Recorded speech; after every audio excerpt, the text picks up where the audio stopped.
Hey everyone, this is RompSteel here. So this time I have, you will notice this is not the typical startup here. I wanted to do another endgame analysis one because this had been a fascinating game. As you might be able to tell from looking at the board, a pretty corruption heavy game here. So we are on turn 8 and the Fellowship is starting in Mordor and the Shadow player is currently at 0 points. But on the other hand, the Fellowship is only just starting in Mordor, and although they have Legolas and Merry still here, they are at 6 corruption, and Smeagol has already come and gone. So it's an interesting spot where it doesn't feel like the Free People's hope is super high, but there's lots of time, though, because the military has been slow because the focus has been on corruption. You can also see the hunt pool is pretty grim. There are some zeros and ones here, but there's 3 eyes in there. I did use the Galadriel ability earlier to eliminate an eye, and then played 3 rings, and got lucky and got 2 rings back. So I used Gandalf's die again already earlier on something else. I don't remember. So we're partway through the first turn in Mordor here. And I wanted to do a study on this one because it's one of those interesting times where corruption is an issue and you have time to deal with it. So it's kind of just looking at how one might go about playing it. Anyway, so here we go. This is my hand, which is not fantastic. This is the Shadow player's hand. So he has Morgul Wound and Lord of the Ring. I'm sure he's very excited to play those, and Lidless Eye can be useful too. So let's take a quick look at which cards have already come and gone. I think all 3 tile drawing cards have already come and gone, or maybe not yet.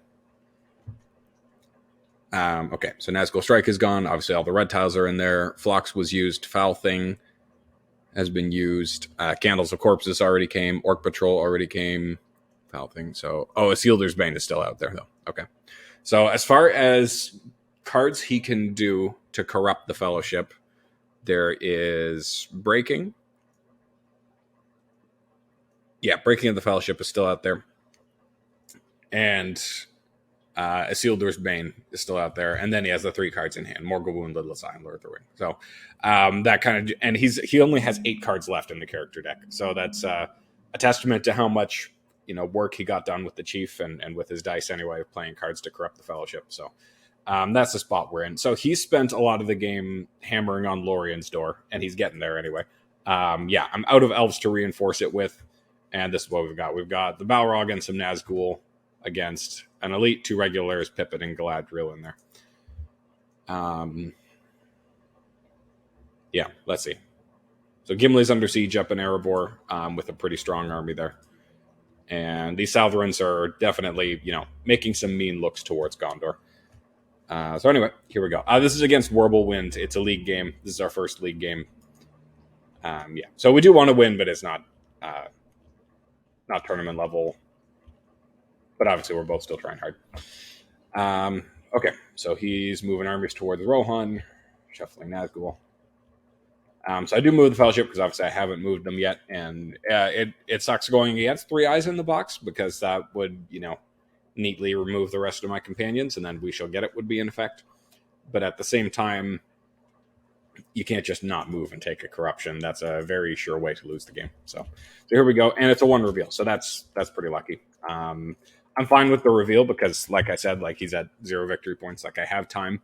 It's more the corruption I'm worried about. That being said, the hunt pool still doesn't look great. There's only 4 tiles in there I actually want to draw. The rest are red eyes and a 3. It's scary stuff. So I just take the 1 corruption because I'm so worried about corruption at this point that I want to use it efficiently. It would be nice to take a random and lose the Hobbit. But if I lose Legolas, then I'm using his 2 corruption value inefficiently. So that's why I made that choice anyway. But he plays Lure of the Ring because, well, it's guaranteed either 1 or 2, and he wants to get down to We Shall Get It, I guess. And I get lucky, and he draws the Hobbit. So there we go. So then I hide, and he continues moving armies along. Okay, and there's that Breaking of the Fellowship that we referenced. So. And I pick up Gwai here. So there are still a bunch of healing cards out there for me. So that's kind of my hope in stalling here. Is I'm hoping to hang on and get some good cards like... let's take a look at the discarded cards again, see what's all still out there. It's so important, especially in these corruption end games, to be mindful of what is all in the deck, Oh, interesting. It says not shown because they got discarded by Worn with Sore and Toil.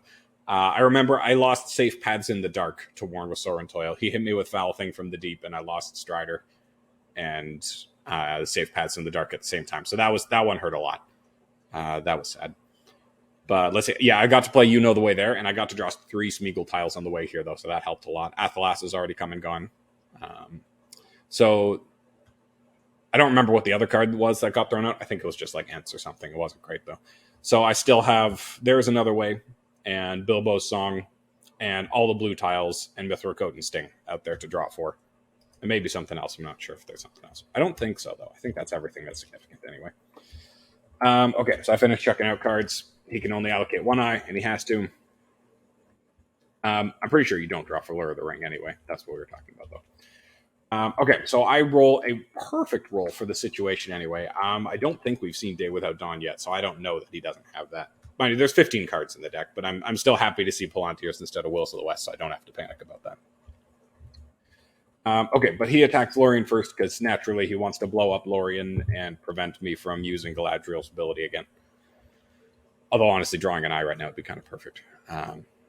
Okay, so I use Brave Stand because, of course, Worm of Sorrow and Toil is still there. So if I move and kill Legolas, then I lose a random character card. And with Pippin and Galadriel in there, that's a fantastic use of Brave Stand. It's a daylight, pretty much.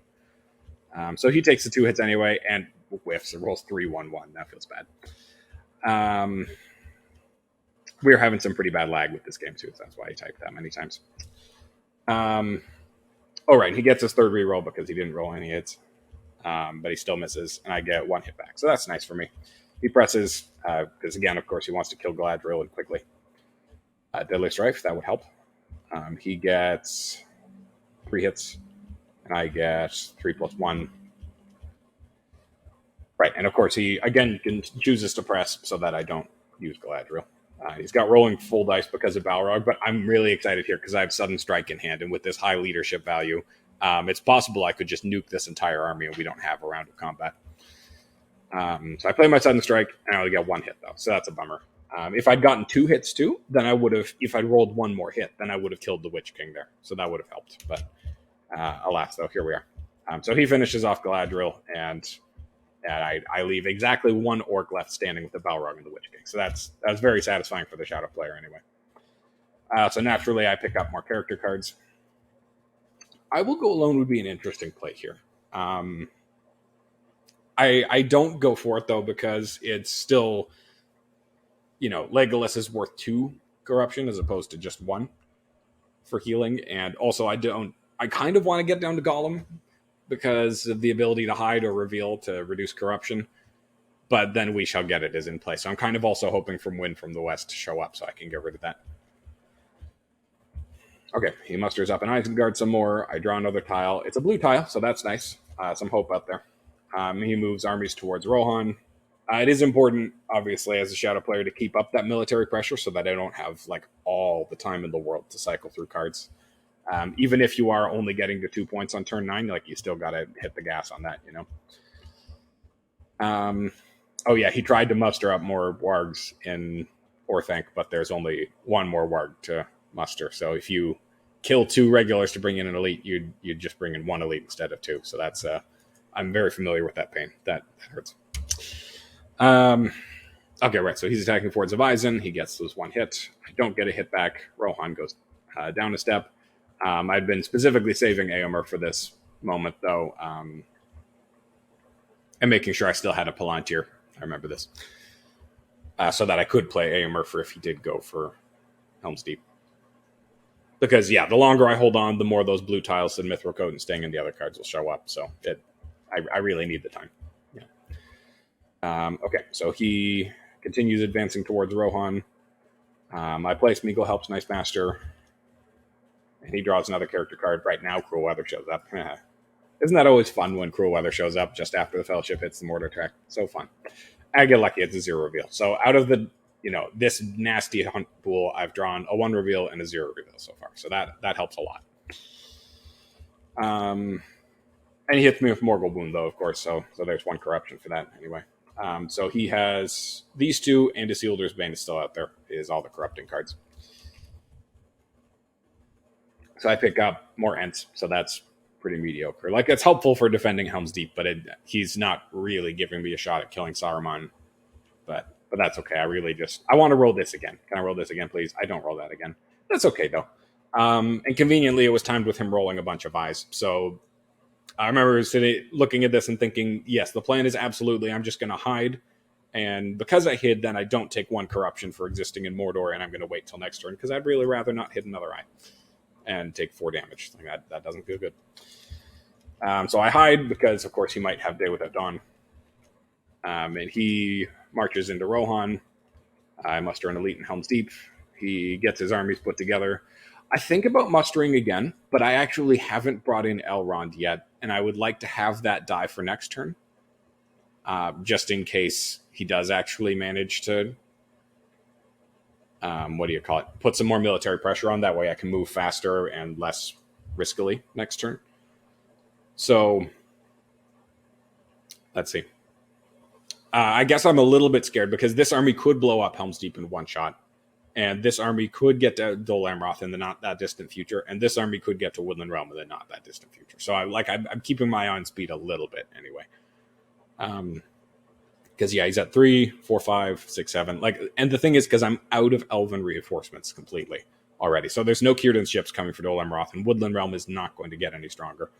I also already used King Brand as a combat effect, so Dale's not going to get much stronger. Like, maybe I can muster the North down to War muster up, but I find that unlikely anyway. So, anyway, so I go ahead and muster Elrond. He attacks Helm's Deep. I pick up a character card. He plays Half-Orcs and Goblin Men, and then I put that blue tile in the pool. I thought about picking up another character card, but I don't know what I'm going to roll at the start of next turn, and I kind of want to be able to move right away and have the chance of getting that blue tile, as opposed to, say I pick up another blue tile, then at the start of the next turn, if I have 3 Ws, then I'm kind of paralyzed about what to do. Do I try to play the blue tiles first, or do I hurry up and move? Anyway. So he shuffles leadership around, right? He brings it up to fight in the dew line. Okay, so I get the Eagles are coming through a day and a night. That's not super helpful. Now he's got a Sealder's Bane. So whatever those 4 character cards are left, none of them are going to help him with the corruption struggle anyway. Okay, so he rolls that. So a bunch more eyes again. So I'm not thrilled about that, but at the same time, it's not that likely that I'm going to hit an eye. There's 4 eyes in there, and there's 1, 2, 3, 4, 5, 6. I'm fine. Even that 3 looks appetizing now, because then at least I get rid of Legolas.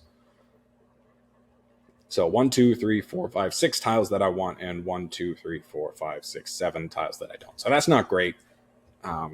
It could be worse, though.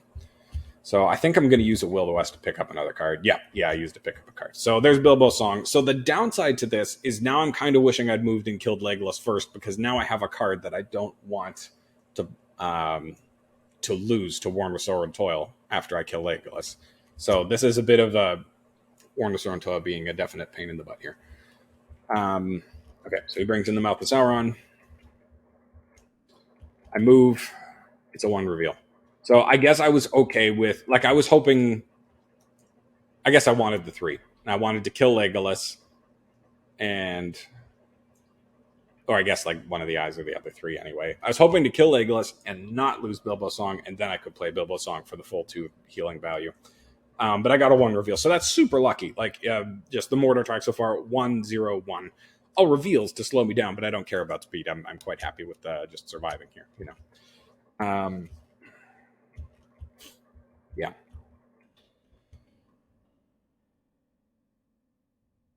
Okay, so now he plays the Sealder's Bane because I guess he's getting a little bit worried about me making it. And there are, there's 2 3s and Shelob that could all quite easily kill me because I'm not allowed to take Legolas as a casualty, right? But I get lucky and he draws an eye. So that's the real trick to winning this game, is just get lucky. So I hide now because, I don't know. I'm going to hide with that Will of the West anyway. So, right. So we pause and we finish some other time. Oh, no. That is the end of the replay. Darn it. So I accidentally lost the log here. Oh, that's funny. So I lost the original log, so I asked Wirbelwind to send me the log, and he sent me this one too. Like this was the version I still had. We both accidentally saved the log where we finished, and not the log where we actually completed the rest of the game. So I'm going to tell you about how it went anyway, because like the military stuff doesn't really matter. It's just what happened with the Mordor track here. So next turn he rolled. Let me just tee this up anyway. Okay, so recover a dice, and I remember next turn he put in his one eye, and then he rolled no more eyes, and I rolled something anyway, like a couple movement, couple Palantirs, like another solid roll. And I think I picked up another blue tile, and I chose to put in the blue tile first, and then right after I put in the blue tile, I realized that that was a mistake because he might have the lidless eye, and then he played the lidless eye and put in 3 more eyes, and then when I moved, I hit an eye. So I also played Bilbo's song first. Because I was scared about losing it. And yeah, then I moved forward, and it was 4R, so I lost Legolas, and I took another 2 damage. So then next turn, I hid, and I think I chucked in... by the end of it, I had all the blue tiles in there. And I also had Mithril Coat and Sting on the table. There's another way I picked up that one, too. There's Mithril Coat. Just because I want to take a look at what the odds were anyway. So it is, to his credit, it was worthwhile finishing killing Galadriel, because if I had still had Galadriel, then I could have nuked that eye out of the way and I wouldn't have taken as much damage. So let's see. I played There Is Another Way. I remember there were 3 eyes in there at the time for the final round. Like an eye would have killed me. I remember that much. For when I finally moved. And then let's see. Then it drew an eye, and I remember the order here was very significant because where's Smeagol? Yeah, I was down to Gollum now. So, excuse me. First, he has the opportunity to use We Shall Get It.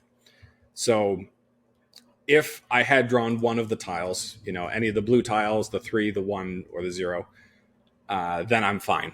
But if I drew one of those first, then he would get to set it off to the side with We Shall Get It, and then we draw again, and then I get to use Mithril. 1 second. Okay, here we go.